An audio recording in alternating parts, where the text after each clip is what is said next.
is that the Isru Chag of Shavuos has a greater chashivas than any other Isru Chag. And the Magen Avraham says because the Isru Chag of Shavuos is the Yom Tov. And Yom Tov, which is an expression taken from Maseches Chagiga, refers to the fact that that was the day that people brought their Olas Re'iyah. And this is the only Isru Chag where they could bring an Olas Re'iyah, because Isru Chag of Pesach is after Pesach, too late. Isru Chag of Sukkot is after Shmini Atzeres, too late. But the Isru Chag of Shavuos is within the 7 days of Shavuos, and therefore people brought their Olas Re'iyah on Isru Chag, and therefore it's called Yom Tov, and that gives it its chashivas. Right? This is what the Magen Avraham says. So the Shulchan Aruch Harav asks the kasha that l'chayra, that does not give Yom Tov any special, or that does not give Isru Chag any special chashivas.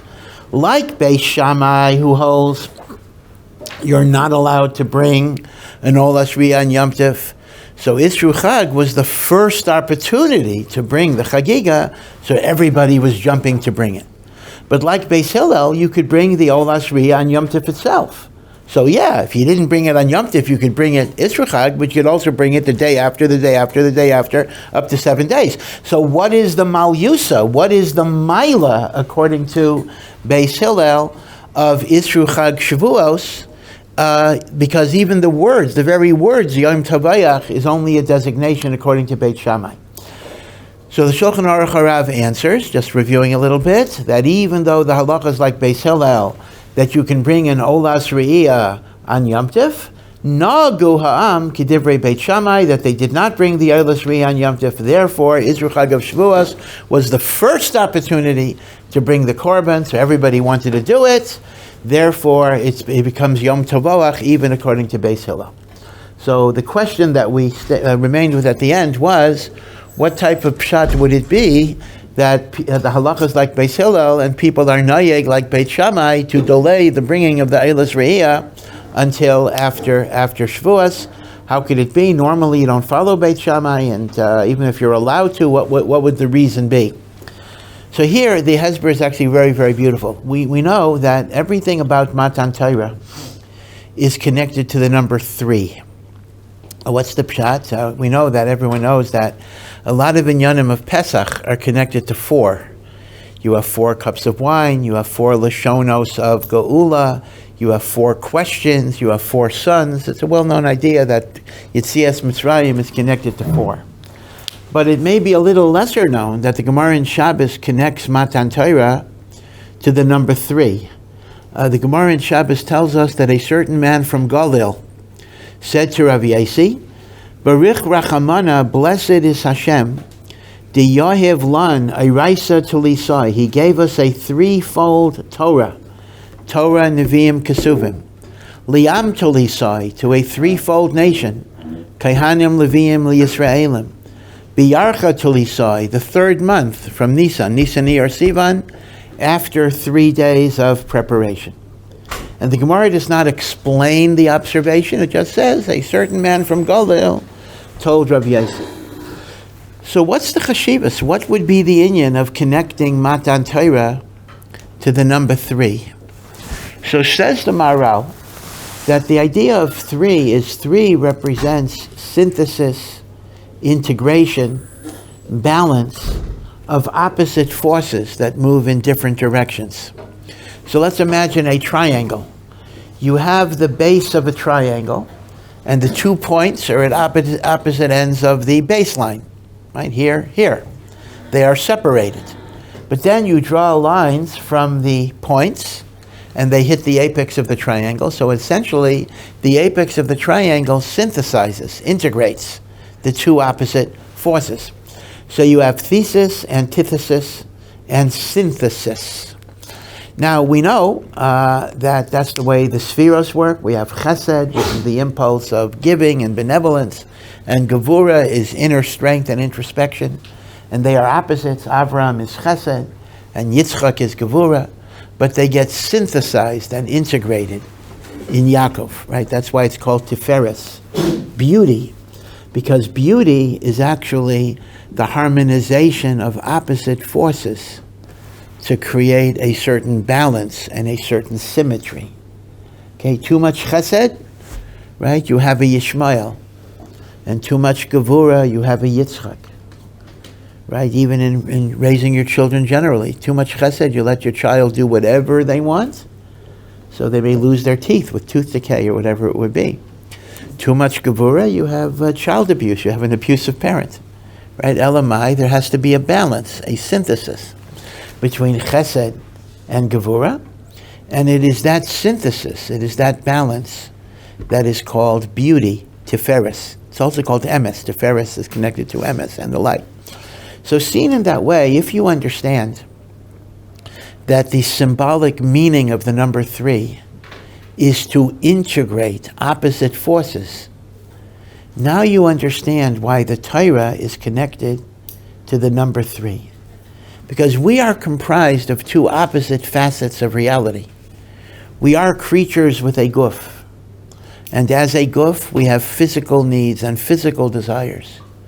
To eat, to sleep, to rest, to whatever it might be. And then we have the neshama, which is our true essence, which is a chelek elokam mimal. It is the breath of God. And in fact, it's very, very important that the neshama was not created. This is a very, very subtle and important point the Baal HaTanya makes. God made dogs and cats and elephants and everything else. God did not make our neshama. It says God breathed into us his breath, which actually means our neshama is not a created entity. Our neshama is part, whatever that means, that itself is enormously difficult, but it's part of the essence of God. Vayipach, right? So the neshama is not created. God did not create the neshama. God breathed into us his breath. And as the Zohar says, man de nafich migarmei nafich. When I breathe into you, like mouth-to-mouth resuscitation, I'm breathing into you part of my own life force. So basically, we live in a world where the guf pulls in one direction, and the neshama desires godliness and devekus and connection in the other direction. And that would mean that the human being lives in a perpetual state of unresolvable conflict. The Torah teaches us how to integrate and synthesize and balance those forces. So the Torah says, yes, you have to eat, but by making a bracha before, making a bracha afterwards, eating in order to have strength to serve Hashem. The eating and the sleeping get elevated from animalistic functions to ways that you serve HaKadosh Baruch Hu. So the synthesis of the number 3 in Torah is synthesizing the Gashmias and the Ruchnias so that you understand that even Gashmias, even the most material animalistic functions, can be a way of serving HaKadosh Baruch Hu. Right? Look at every mitzvah. Every mitzvah is taking the physicality of the world and elevating it. You take the leather of a cow and you make tefillin out of it. You take the wool of a sheep and you make tzitzis. And lulav and esrog, you take plants and you make it a mitzvah. Right? You make a meal. And animals eat food also, but you eat by the bracha and l'shem shamayim. I mean, these are madregas, not that we're always on these madregas. But what you've done is you've elevated the gashmias. The Torah teaches us that holiness is obtained not by escaping the physical nature of the world, but by taking that physical nature of the world and elevating it and consecrating it. That is why the Torah is connected to the number 3. And this explains another aspect of the notion of sanctifying the physical. And that is, there's a machlekes, there are 2 psukim about Yom Tov.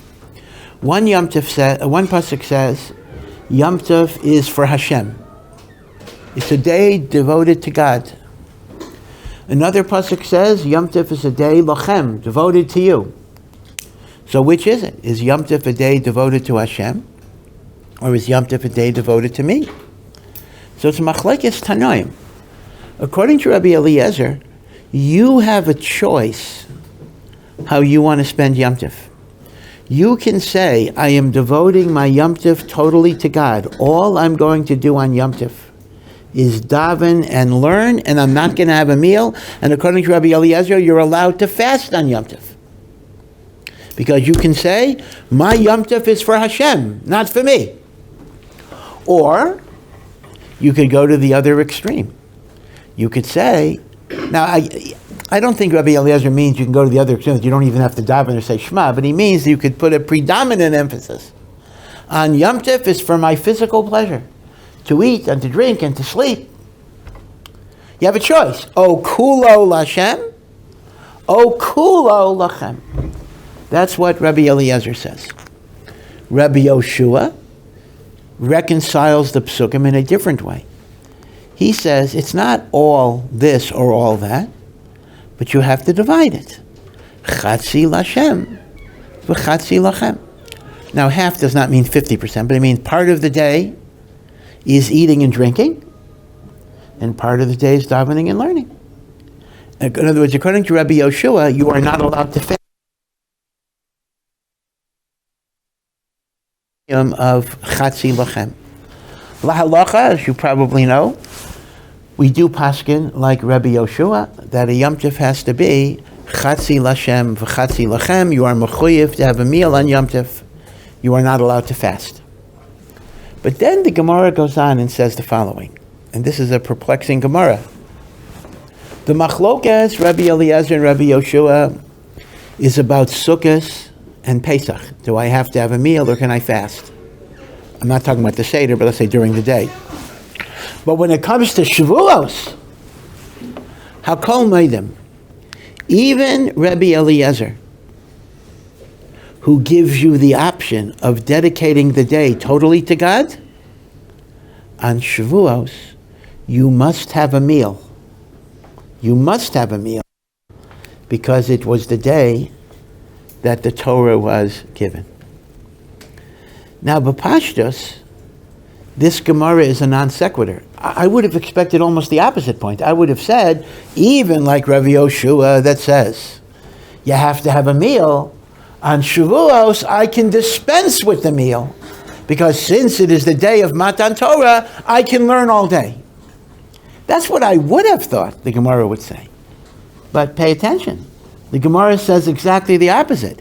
Even Rabbi Eliezer that gives you the option of learning all day for every other Yom Tov, on Shavuos, you have to have cheesecake. Now, maybe not cheesecake, milchiks, that's a whole other issue. You have to eat. You cannot, on Shavuos, you are not allowed to say, all I'm doing is learning and davening. You have to eat. What's the pshat? You have to eat because it is the day the Torah was given. Fakert. I would have thought, if it's the day the Torah was given, I should have the option, if not the obligation, of learning all day. So the pshat is exactly this. The Gemara says, when Moshe Rabbeinu went up to Har Sinai to get the Torah, and Hashem lifted him up to Shemayim, right? He was taken from Har Sinai all the way to Shemayim. So the Malachi Hashares did not want to let Hashem give up the Torah to Basar V'Dam. They said, you don't want to give the Torah. How can you give the Torah to human beings? They're going to break the Torah. They're going to violate the Torah. They're not worthy of the Torah. Leave it in Shemayim. So Hashem said to Moshe Rabbeinu, give them an answer. And Moshe Rabbeinu was scared. He was frightened. He's overwhelmed by the angels. And Hashem said, hold on to my throne, and that will give you confidence, that will give you courage. And Moshe holds on to the throne, and then Hashem says to Moshe, give him an answer. And Moshe said a lot of things, but basically Moshe's answer was, hey, you angels, why do you need the Torah? The Torah says, honor your father and mother. Do you have a father and mother? The Torah says, don't eat meat and milk. Do you eat? Again, it's a whole catch with the Malachim, okay, but with Avram, but putting that aside, the basic argument is that the Torah is about sanctifying the physical world, either by mitzvos that we do with the physical world, or by separating from physical activities. Since the angels have no connection to Gashmias, the Torah is not relevant to them. Torah is about sanctifying the physical. That was Moshe Rabbeinu's argument. So Memela, on the day of Matan Torah, we have to eat. We have to engage in physical activities to show that we can elevate it, we can sanctify it, we can make it holy. Because if our attitude would be, oh, it's Shavuos, it's a spiritual day, all I'm going to do is think about Hashem and learn Torah, at that point you're trying to imitate the angels. But here's the thing. If you want to imitate an angel, you'll always be second best. The angels are better than you at that. So if I am conceding that the way I keep the Torah is by just learning it and not engaging in physical activity, then the angels are right. Leave the Torah with them. So I have to engage in physicality in order to show that the Torah was given to us to elevate, to sanctify, to be makadesh, the inyanim of Gashmias of the world. You see? That Kedusha is not by separation. I mean, although indeed there is a Maila of Precious, but generally speaking, complete Precious is not a good thing. The Talmud Yerushalmi says, a person will be held to account for every pleasure in this world, permissible pleasure in this world, they could have had that they didn't take. Now that doesn't mean be a hedonist and go all over the world to have every type of taiva. But at least in small measure, appreciating the beauties and pleasures of the world are one of the ways that you develop hakaras hatov to HaKadosh Baruch Hu. Beauty, music, right? Looking at what Hashem put into the world. Rav Shimshon Raphael Hirsch used to say that after 120 years, Hashem is going to ask every one of us, did you ever see my Alps? Of course, he lived closer to the Alps. He was in Germany. Did you ever see my Alps? I put them there for you to be inspired by the wonders of my creation. Right? So that's an inyan, that one should be appreciative of the pleasures of the world, the visual pleasures, the auditory pleasures. In fact, the Chavos HaLevavos says that one of the great chasadim of HaKadosh Baruch Hu is that he put things in the world that give us pleasure even though they're not necessary for survival. He gave two examples. He gave an example of music, and he gave an example of color. Technically speaking, I mean, there are people who are colorblind. Technically speaking, you could survive without color. Okay, green light, red light, you'd have to figure it out, but okay, but you'd navigate it one way or the other. And you could survive without music. I don't need music. In fact, you don't need taste for food. I mean, in terms of nutrition, in terms of keeping you alive, there could be something without any taste at all that could keep you alive. Maybe you've experienced that. Okay, but so the point is, so how do you look at this? Hashem put a world of color. Hashem put in a world of music. Hashem put in a world of taste and aroma, fragrance. Do you look at it by saying, oh, these are taivas, and my Yetzer Hara is making me go after them, and my job is to repudiate them? Or do you have the other idea, that Hashem put them there to enhance my appreciation and my gratitude? So the truth is, of course it's a balance. If a person becomes a hedonist, that's a destructive thing.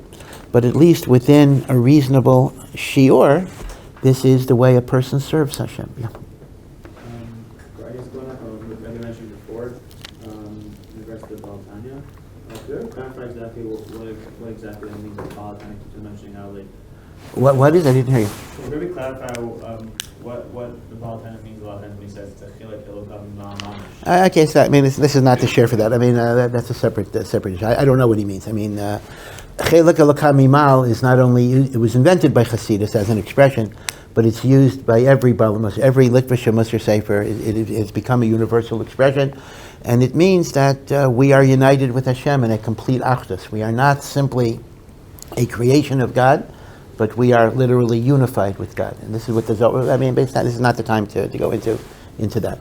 Yisrael v'kudsha bricha v'yaraisa chadhu. The Jewish people and God and the Torah are considered to be one. It's Kabbalah, I mean, it's not that. Okay. All right.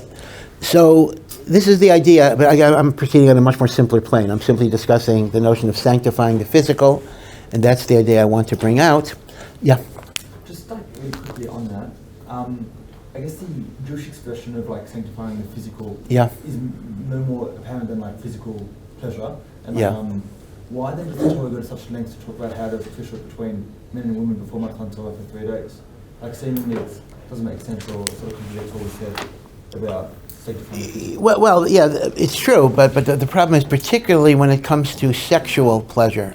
There's a unique difficulty in sexual intimacy to have kavana l'shem shamayim mamish, because the pleasure might be so intense and so strong that a person may forget about God. This is a pasuk, actually it's a famous pasuk that Christians, lahavdil, use quite a lot, where David HaMelech says, "Behold, I was conceived in sin." David HaMelech says this. And as you would imagine, the Christians have original sin. They build a whole maracha on the statement of David HaMelech, "I was conceived in sin." But the Zohar says that conceived in sin simply means that even the greatest tzaddikim, even the greatest of the tzaddikim, in Tashmish Hamita, there is kind of a personal thing that they have in which it's not, Hashem is not totally involved. And therefore there's a pagam in it. So for Matan Torah there needed to be a prisha. But once again, let me point out that was before Matan Torah, meaning to say once the Torah was given, we're capable of sanctifying even that. It was Moshe Rabbeinu who made a separate decision because he had to be on call for Nevuah. But I think maybe this even proves the point that the Torah gave us a vehicle of sanctification that we didn't have before the Torah was given. Okay? Okay. One final point about sanctifying the Gashmias, and I think we talked about this.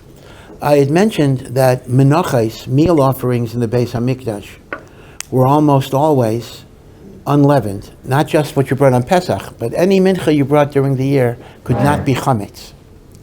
The only exception to this in a korban sibor are the shtei halechem, the 2 loaves of wheat that were brought on Shavuos, because the 2 loaves of wheat actually are chametz. There's another exception when you bring a private korban toda with 40 loaves of bread, 10 of them are chametz, but that's a korban yachid, that's a korban toda. In terms of a korban sibor, the only korban sibor that's chametz is the shtei halechem of Shavuos. Now, why would that be so? We know that the chametz represents the yetzer hara, puffed up, arrogant. And normally we keep it away from the Beis HaMikdash. But with the kayach of Torah that Shavuos represents, we can even take the yetzer hara, the taivas that a person has, and elevate them and direct them in a good way. So we have 3 points here. Point 1 is why the Torah is connected to the number 3. Number 2, why there's a chiyuv to have a seuda on Shavuos. And number 3, the fact that the shtei halechem is chametz, all converge to establish the idea that Torah involves sanctification of the physical rather than rejection of the physical. So now, let's go back to Korbanos. We have 2 types of Korbanos. A Korban Ola is a Korban that is totally burnt up. There is nothing in the Ola that is for human consumption. So the Ola represents what you might call the Avodas Hashem that is based on renunciation. You give everything away. You give everything up. The Shlomim, on the other hand, is a Korban that part of it is burnt on the Mizbeach and part of it you eat. So that is the Avodas Hashem based on synthesis and balance, where you take physicality and you elevate it. Right, so the Ola is the Avodah of renunciation, and the Shlomim is the Avodah of taking the physical and elevating. So this is what the Balatanya means. When the Balatanya says people were nayek to follow Beit Shammai and not bring an Ola on Yom Tov, he never meant to say that they always followed Beit Shammai. On Pesach and on Sukkot, they taka brought the Ola on Yom Tov, which is the view of Beis Hillel. He just means on Shavuos the minhag was to follow Beit Shammai, because since Shavuos is a celebration of integrating the physical and the spiritual, they wanted to de-emphasize the Ola, which is the service of renunciation. You see the chap. In other words, when the Balatanya says, Na go'am k'divrei Beit Shammai, it's lav mitamei. Beit Shammai says you can never bring an Ola on Yom Tov because he holds it's Nisr Malacha. He says the Torah only maters Eichel Nefesh. And if there's no human consumption, it's not Ochel Nefesh. So according to Beit Shammai, it's an Isra Malacha. And that's going to be true for the Yom Tov of Pesach, the Yom Tov of Sukkot, the Yom Tov of Shavuos. That's Beit Shammai. On that, we certainly don't paskin like Beit Shammai. On that, for sure, we maintain. There's no Isra Malacha. We make a Kal V'chomer. If I can do Malacha for human consumption, I can certainly do Malacha for that which goes to Hashem. So we don't have a problem of Malacha.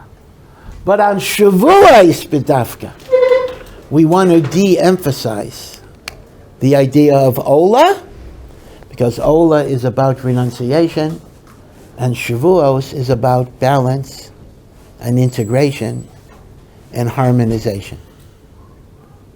Okay?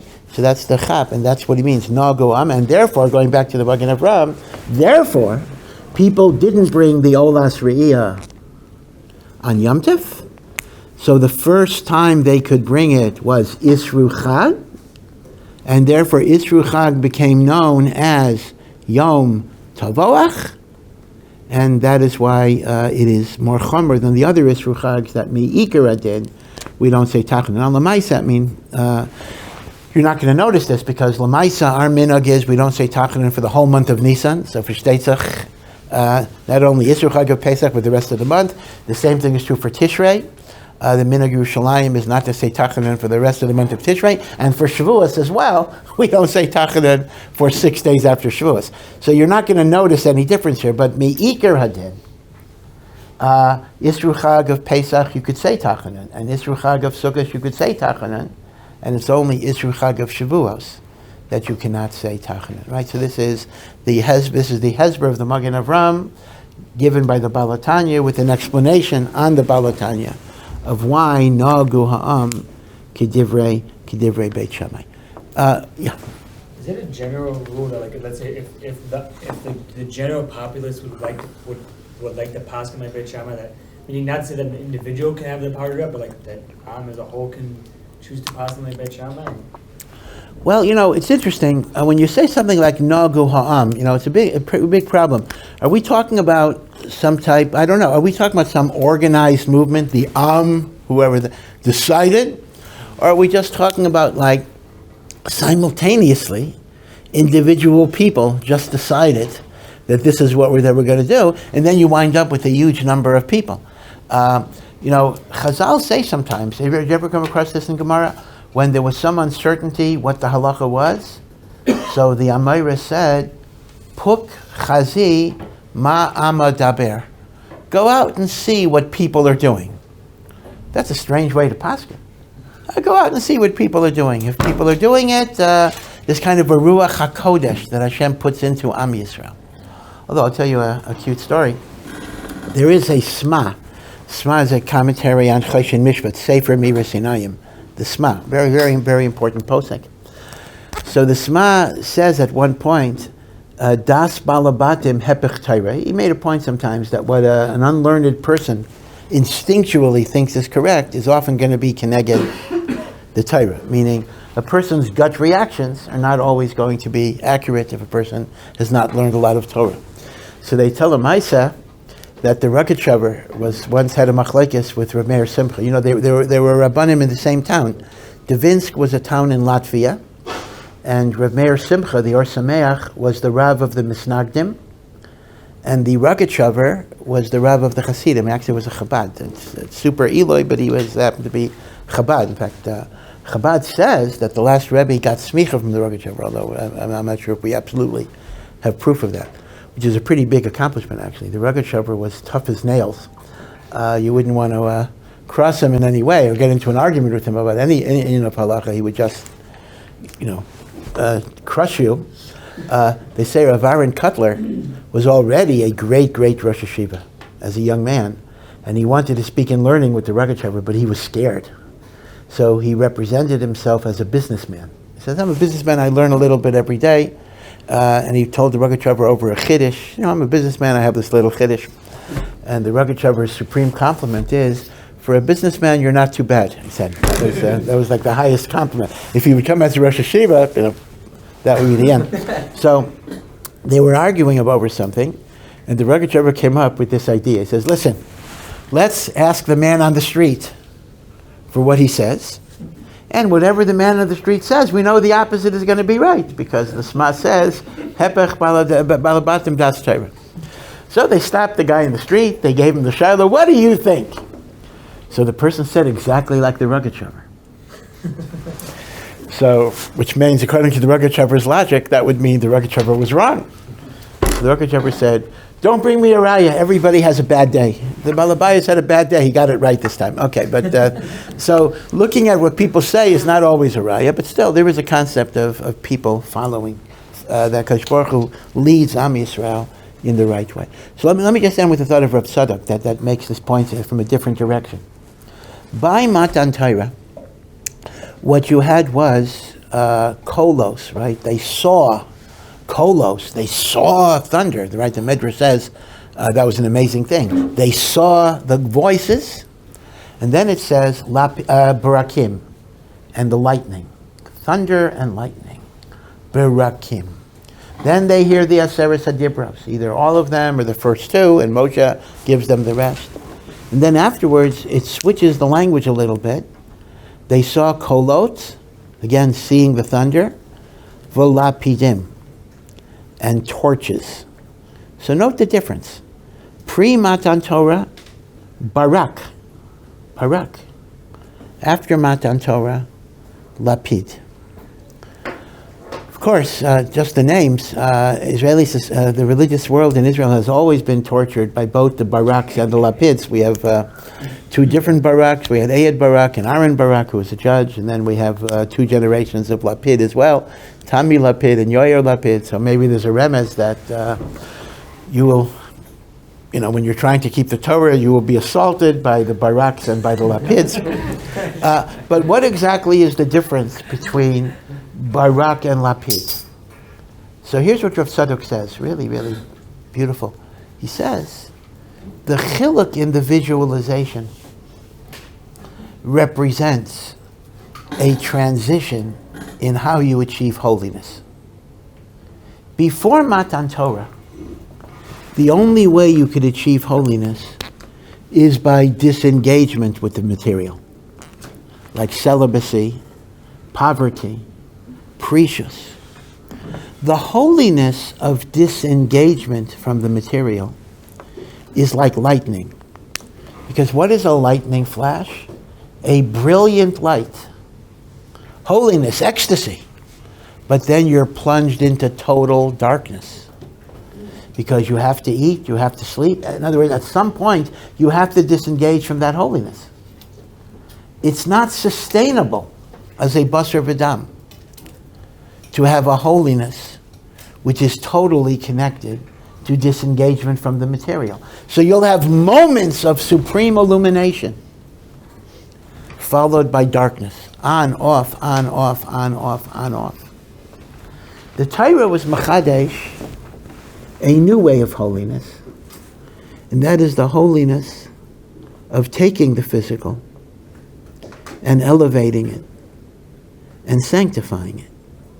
Now that's like a torch. Now, there is kind of a loss here, because on one hand, a torch is not as intense as a flash of lightning. And a torch flickers.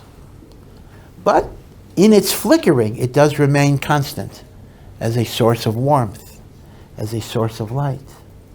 The Torah says that even when I'm not holding in holy activities, the gashmias of my life can also be elevated and consecrated. Now I remember years ago, the road to Tzfat, They used to have to now it's a straight road. It goes, a very steep vertical rise. But in the olden days, you used to go around the mountain, round and around and around and around and around. So it took like an extra hour to get to Tzfat. So these mountain roads could be very, very dangerous. I remember many times with JLE trips and other trips here. It was late at night, and in the winter it was raining, and these Egged buses made these hairspin turns on these mountain roads, like going 80 miles an hour or whatever it would be. It's like the old story they tell about the Gadol B'Torah and the Egged bus driver who died at the same time. And the Egged bus driver goes straight to Olam Haba. The Gadol was kept waiting a little bit. So the Gadol says, let's go. I'm sure a real Gadol wouldn't say this, but he says, what's going on? I've been learning Torah all my life, and you put me in the waiting room. So they said, well, how many Tehillim did you get people to say? The Egged bus driver has a much bigger zechus. He's caused many more people to daven to Hashem and the like. So it is really, really scary. So imagine if you were that you had to make those turns without benefit of light, no headlights, no street lights. All you had were flashes of lightning every few minutes. A lightning flash. It would be pretty, pretty scary, scarier than it is. If you had a torch, it would still be scary, but at least the torch gives you a constant view of the road. So that's what it is. Life is full of twists and turns. And our confrontation with Gashmias is inevitable. But the Torah is a torch that will help us navigate it. Masha'en came before the Torah, your only option was disengagement. Your only option was precious. Your only option was separation. And indeed, that's why the halacha says, interestingly enough, that when non-Jews bring Korbanos to the Beis HaMikdash, and they're allowed to do that, they can only bring the Ola, they cannot bring the Shlamim. The Ola is the burnt offering, meaning they can bring a holiness that's not connected to physicality, but the Avodah of elevating the physical, that is the unique characteristic of the Torah. By the way, just as a little aside, apropos of nothing, but since I mentioned non-Jewish Korbanos, it's very, very interesting that non-Jews are permitted to bring Korbanos on a bama, a private altar, outside of the Beis HaMikdash. We, as Jewish people, are not allowed to bring Korbanos today.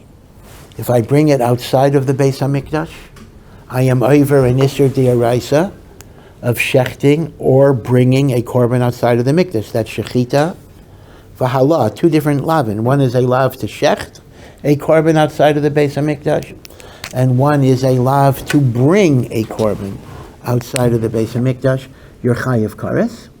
As to whether we could bring it on the Harabayit, that itself would be a problem because we're not allowed to enter the Harabayit because of Tuma, right? So we're kind of disabled either way from bringing Korbanos, either outside of the Mikdash or in the Mikdash.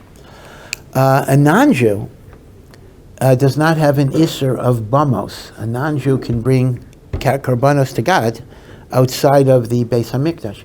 So there's actually nothing that would stop, halachically, a non-Jew from bringing a korban. I understand there are some proposals out there that some are encouraging Noachide, not Christians, Noachide people who believe in one God, to start animal offerings on Mount Zion, on Har Zion.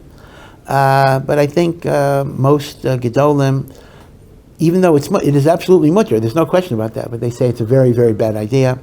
Number one, it could create provocation, which is always an issue, start a war, whatever it will be. And number two, it'll be very, very confusing, because if Jews see that Goyim can do it, they're going to go, well, the Goyim can do something I can't do, so it could, God forbid, lead to people bringing Korbanos on their own bamos, and perhaps even on the Harabayas, which would really be a problem. But it is fascinating that a Goy is halachically permitted to bring a Korban, yeah. Would the Korbanot of a Goy have any benefit to us as Jews?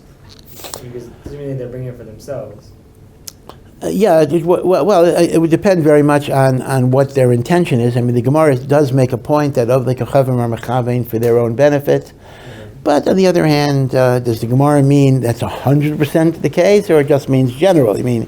There could certainly be an individual case where a Goy's Korban could bring bracha to the world, and that would include Am Yisrael. Yeah. Isn't it the case that for communal offerings and the Pesach offering, if the majority of the tzibur, the majority of the kelim are tameh, then the offering can still be brought? Yeah. So maybe this deserves a share of its own, and maybe I'll give a share next time on this. And let me just say very, very quickly, I misstated the problem a little bit. You are correct that if the only issue would be that we're tameh and we can't go in the Harabayit, if most of the tzibur would be tameh, they would be permitted to bring a korban Pesach, and indeed they could even bring the korban tamid and the korban musaf. That is the rule of tumah hutra b'tzibur. So even if a casual visit is asur, but a korban tzibur would in fact be mutter, you are 100% correct. But Rabbi Kiva says that the problem is the other way. According to the Ravid, the Temple Mount does not have Kedusha, and therefore it would have the din of a bama. Which means like this. There is a machlokas, the Rambam and the Ravid, if the Makom HaMikdash has holiness today. The Rambam says yes, the Ravid says no. So here's the problem. Like the Rambam, you would not be allowed to go on the Harabayis if you're Tameh, but you would be allowed to go to bring a korban tzibur. Like the Ravid, it's the other way. You would be allowed to go to visit the Harabayit, but you wouldn't be allowed to bring a korban tzibur because it would have a din of a bama. So Rabbi Kiva says, since we cannot resolve a machlokas between the Rambam and the Ravid, we have to be machmer on both points, meaning we have to be machmer like the Rambam to prohibit casual visiting, and we have to be machmer like the Ravid not to bring korbanos. But you are actually correct. Consistent with the Rambam, a korban tzibur would in fact be permitted. Yeah. Just to clarify, you're talking about tumah mek here, like the other forms of tumah. Those are other issues with regard to Harabayit, right? Well, let me put it this way. Again, I mean, this needs more time. We're finished here, but the basic idea is that in the Makom HaMikdash, tumas meis is forbidden. But tumas meis is permitted in what's called Machane Levia, which is the outer part of the Harabayit. However, if one is a Zav, or one is a Balkari, or one is a Nida, that is Vaday Aser in any part of the Harabayit, because even the outer part of the Harabayit is Machane Levia, and Machane Levia has those Isurim. But as you know, I mentioned it more than once, even though it is absolutely the case that if your only Tuma is Tumat Meis, you are absolutely permitted in the outer Shtachim of the Harabayit. The Psak of Gedolei Yisrael, most Gedolei Yisrael, over the past 200 or 300 years, has been not to allow any Kenisa LaHarabayit because of a fear that you might cross the boundary. So again, I want to emphasize what this means. This doesn't mean that you're over in Isra D'Oraisa on the outer part of the Harabayit. You certainly are not. But the Psakim has been, don't do it, because you're not sure if you're going to cross the boundary. But that's about a Tamei Meis. A Nida and a Balkari absolutely cannot enter any part of the Harabayis at all. Yeah? According to the Ravid, if there isn't Kedusha on the Harabayit, as long as that, would one be permitted to enter the Kodesh HaKadoshim? Yeah, absolutely, yes. If you follow the Ravid, you could go into the Kodesh HaKadoshim. But we're told not to do that at all because maybe the halacha is like the Rambam, right? And you don't want to have to find that out in Shemayim, right? So it's better not to take your chances. But like the Ravid, the Ravid. In fact, the Ravid has interesting shitas. Just as an aside, the Ravid has another shita that there's no isser for a Kohen today to become tamei to a mace, because since all of us are already tamei, the Ravid says there's no isser of tuma on top of tuma. We don't follow the Ravid either on that, but that is a shita of the Ravid. Okay.